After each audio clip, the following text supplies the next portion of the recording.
Ok. Alors, comme d'hab, one shot, on y va. Le texte, il s'appelle Bam Bam Bam. J'écris pour vous faire déculpabiliser, pour vous faire comprendre que ce que vous ressentez, c'est banal. Ça ne veut pas dire normal, mais on est beaucoup à le ressentir. Ok? On y va? One shot. Il se lève en courant, traverse le couloir, arrive dans le salon. Putain, mais il se passe quoi? Tu lui as fait quoi? Rien, t'inquiète, elle dit, le visage coulé derrière une plaque de larmes. Rien, t'inquiète. C'est mon crâne que je fracasse contre le mur pour pas fracasser le sien. Le petit a hurlé toute la nuit. Putain, mais il s'est pas arrêté. Il a hurlé. 2 heures, s'est endormi. 19 minutes.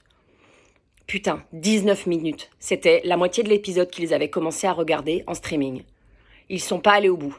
Ils se sont relayés.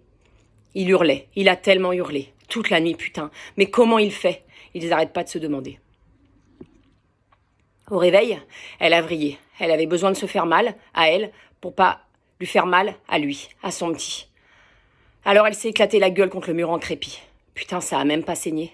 Ça a même pas bossé. Non, rien, que dalle. C'est tout juste si elle a senti quelque chose. Et par-dessus le marché, le petit pleure encore. Papa a pas fait son gros bâtard, elle peut pas dire ça. Il se lève toutes les nuits, il se lève et il gère autant qu'elle, que le jour est pas encore levé. Il part à 7h30, il revient tard le soir. Elle sait. Il doit travailler. Elle sait. Elle reste à la maison, depuis des jours, des semaines, des mois, et bientôt des années, on pourra dire.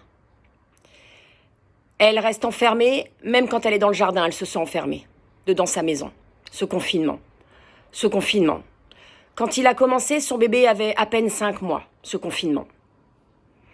Elle avait prévu tellement de trucs à faire pendant son congé mater, tellement, trop peut-être. La chute est longue et dure. Tout ce qu'elle fait, c'est le mettre dans la balançoire en poussant des « Oh !» et puis des « Ah !» et puis des « Oui !»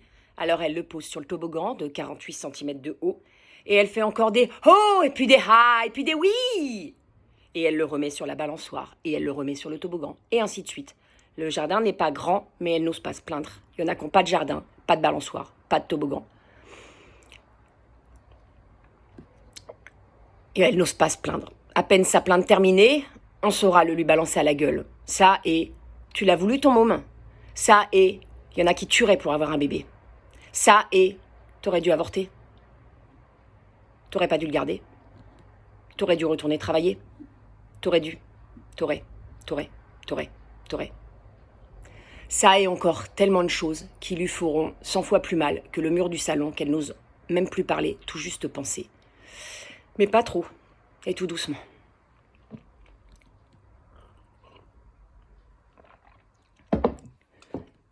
Alors elle pleure. Elle pleure et elle fait que ça.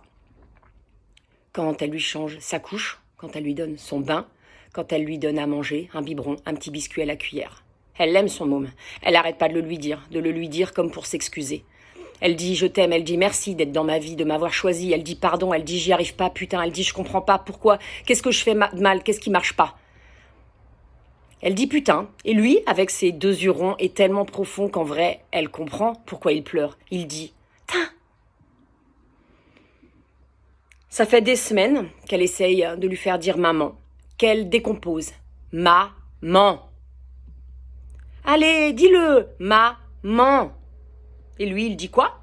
Il dit papa, il dit tata, il dit caca, et il rigole. Mais maman, non, il le dit pas. Et là, ce matin, il dit tain.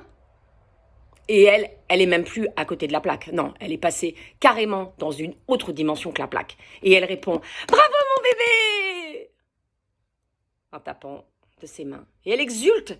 Et le bébé tape et exulte avec elle. Et ensemble, ils applaudissent le premier putain de son fils. Elle le racontera pas. Non. Parce qu'elle sait que les gens vont dire qu'il faut pas dire des gros mots devant les enfants.